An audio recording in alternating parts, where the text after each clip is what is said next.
రాధాగాయత్రి కేసులో న్యాయం కోసం ఆమె తండ్రి సుధాకర్ పోరాటం చేస్తున్నారు. శ్రీచరణ్ పై తీవ్రమైన ఆరోపణలు చేశారు సుధాకర్. శ్రీచరణ్ ని ముందు నుంచే క్రిమినల్ బ్రెయిన్ అని ఆరోపించారు.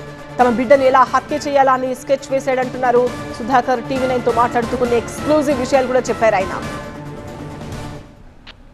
పక్కా న్యాయం జరుగుతుందని చెప్పారు ఆయన. అన్ని వాళ్ళు ఎంక్వైరీ పెట్టారంటే చాలా ఎంక్వైరీ పెట్టారు అబ్బాయి మీద. డిఐజీ గారు, ఐజీ గారు, ఎస్పీ గారు ముగ్గురిని కలిసాం మేము. డీజీపీ గారిని కూడా కలిసారు. డీజీపీ గారిని కూడా చాలా బాగా రిసీవ్ చేసుకున్నారు. వాళ్ళు కూడా అనుమానం వ్యక్తం చేస్తున్నారు. మీకు ఈ శ్రీచరణ్ నెక్స్ట్ మీ అమ్మాయి రాధాగాయత్రి కలిసి ఉన్నట్టుగా ఆ ఫోటో ఎప్పుడు పంపించారండి? రాత్రి 1:36 కండి.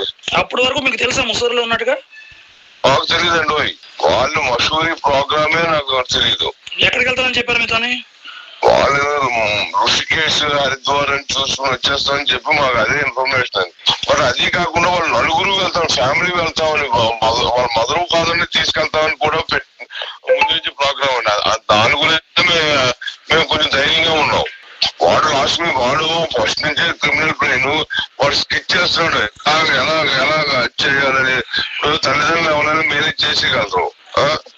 వాడు ఏం చేశారు, లాస్ట్ మినిట్ లోనే తల్లిదండ్రులని ఇచ్చేసి వాళ్ళిద్దరూ మొదలు పెట్టారు. వాళ్ళిద్దరిని ఇచ్చేసాడు వాడు ఎలాగోలాగా. వాళ్ళు 17వ తారీఖు